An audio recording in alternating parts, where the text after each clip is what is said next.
Olá, hoje nós vamos fugir um pouquinho da história dos relacionamentos virtuais e vamos falar sobre mulheres, homens e ar-condicionado. Lembra que nós combinamos de falar aquelas coisas entre linhas? Acho que hoje é um bom momento, estamos em pleno verão, o Brasil é um país quente, a maioria de nós ou trabalha ou em casa também está sob o comando do ar-condicionado. E quem sabe dos homens que comandam o ar-condicionado. É isso que nós vamos discutir.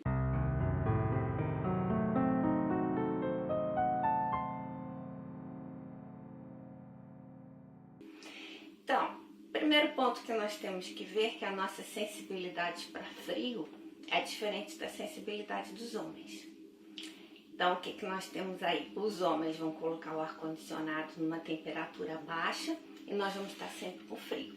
Então, quantas vezes que nós estamos no trabalho que se fala em ligar ar-condicionado, você já tem dentro da sua gaveta uma mantinha, às vezes até luva, gorro, e vai trabalhar como se estivesse no Ártico. Não é isso que acontece? E aí você fica o dia inteiro sentindo frio. E aí você olha para o seu colega, tá de bermuda. Uau! Ou então nós temos também a questão do vestuário, que também atrapalha. Nós vamos encarar o calor da rua, nós vamos no verão de vestido, de saia, camiseta. E os homens, em muitas corporações, é obrigado ao uso do terno, então ele já está mais agasalhado, o que vai fazer ele colocar ou, de alguma forma, alterar a temperatura do ar-condicionado mais para baixo ainda, porque ele ainda está mais agasalhado que nós. Então, no trabalho, nós passamos esse sufoco, o frio o tempo inteiro. E não conseguimos mudar a temperatura desse ar, porque ou é um ar-condicionado central, ou então é uma ditadura da temperatura do ar-condicionado sobre você, que você tem até medo de falar que não tá legal, que você quer mudar o esquema. E quando você fala, você tá com frescura. Você não tá colaborando, você não está sendo legal. E quando você está no trabalho, todo o vento do ar-condicionado vem em cima de você. Quer dizer, além de frio, você já está sentindo frio, ainda vem o vento do ar-condicionado sobre você que abaixa mais a temperatura. Ok, aí você saiu do trabalho, foi para casa. Quando chega em casa, o ar-condicionado já está lá na temperatura baixa, porque você tem marido, companheiro, companheira, filho, que coloca a temperatura baixa. E aí todo o dilema que você viveu no trabalho, você continua a viver em casa. Quantas mulheres que me falaram nesses últimos dias que quando estão lá no trabalho, naquele frio, até com manta, tem vontade de estar dentro do carro a 38 graus, porque o frio é tão grande que acaba que o desejo é estar no carro a 38 graus. Olha que sofrimento, isso é sofrimento. Bem, e aí na hora de dormir, né? Aí tem lá a cama do casal, o homem quer o seu lençol e a mulher precisa de edredom, manta, e aí os dois, para se enquadrarem dentro dessas necessidades, fica uma cena cômico-trágica, né?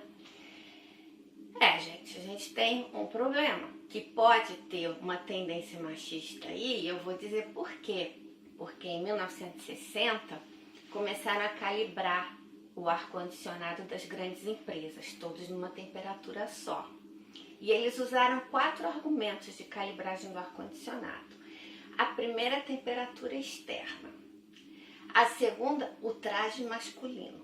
Que roupa esse homem usa normalmente para trabalhar? Se ele trabalha de bermuda, a temperatura vai ser diferente se ele trabalha de terno ou blazer. A velocidade do ar. E, por fim, a taxa metabólica de um homem de 40 anos. Claro que em 1960 nós não tínhamos grande representação no mercado de trabalho, muito diferente de hoje. Só que essa regra continua a ser válida hoje. Então nós vivemos nos nossos ambientes de trabalho, ambiente ártico. Às vezes em casa, ambiente ártico. Por uma fórmula que foi criada em 1960. Está na hora de mudar, né? Bom, Por que que nós sentimos mais frio que os homens? Porque nós temos uma taxa metabólica menor que os homens. Significa o quê? Infelizmente, nós acumulamos e temos mais gordura do que os homens. Os homens têm mais massa muscular.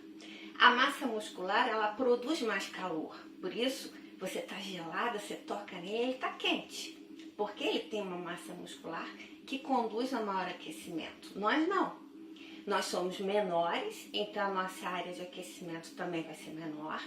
E, bom, também aí podemos fazer uma musculação para ajudar. Mas não acredito que nós vamos transcender a nossa fisiologia de ter um metabolismo mais baixo. A gente pode até aumentar ele um pouco, mas vamos ter um limite nisso também. E nós temos aí vários problemas na nossa relação de trabalho e na relação familiar, que nós estamos discutindo aqui e que você provavelmente vive isso, muitas já me escreveram que sim. Bom, o que nós temos que pensar? Primeiro, conversar com os homens, explicar que a variação de temperatura de conforto entre uma mulher e um homem varia de 2,5 a 3 graus. Quer dizer, para um homem, a temperatura legal pode estar entre 19 e 21 graus. Na literatura, especialmente no artigo que eu li da BBC, ele coloca 21 graus. E das mulheres está entre 23 e 24 graus. Nesse mesmo artigo, ele coloca a temperatura 24 graus. Dá uma diferença de 3 graus de um para o outro. Penso eu que nós precisamos fazer um arranjo de forças que ele possa subir a temperatura um pouco e nós descermos um pouco. Quer dizer, a intuição de Clarice Terres, aí com o apoio de vocês, é que a temperatura fique ali entre 22 e 23 graus. Pode ficar confortável para um e para outro. Aí também é a vontade do coletivo. E aí nós, também como mulheres que somos nessa era da informação e nossa história de mulheres, nós precisamos conversar, negociar e tentar organizar essas temperaturas de ar-condicionado. E ainda tem um outro aspecto da questão. Obviamente que ar-condicionado, quanto mais baixa a temperatura, maior o consumo de energia. Então, se nós colocarmos essa temperatura em 22, 23 graus, nós vamos ter uma economia de energia. E outro ponto também muito importante é falar de meio ambiente. Porque com o ar-condicionado funcionando uma temperatura maior, nós vamos evitar o aquecimento global. Evitar. Pelo menos estamos tentando fazer uma parte desse grande jogo que é a prevenção do aquecimento global. Então, o que nós tiramos dessa nossa história? Sim, tem muitos homens que vão utilizar logo que nós não temos decisão com relação à temperatura do ar-condicionado e nós devemos mostrar que temos sim, porque nós trabalhamos tanto quanto eles ou mais e precisamos ter conforto para trabalhar e produzir, porque nós precisamos produzir.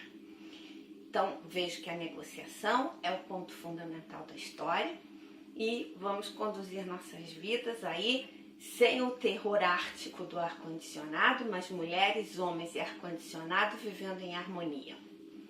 Aguardo a sua curtida aqui, a sua inscrição no canal, caso você ainda não esteja inscrito, e acompanhe nossa página no Facebook e no Instagram. Não deixem de comentar, seus comentários é que fazem essa página. Beijo, gente. Tchau.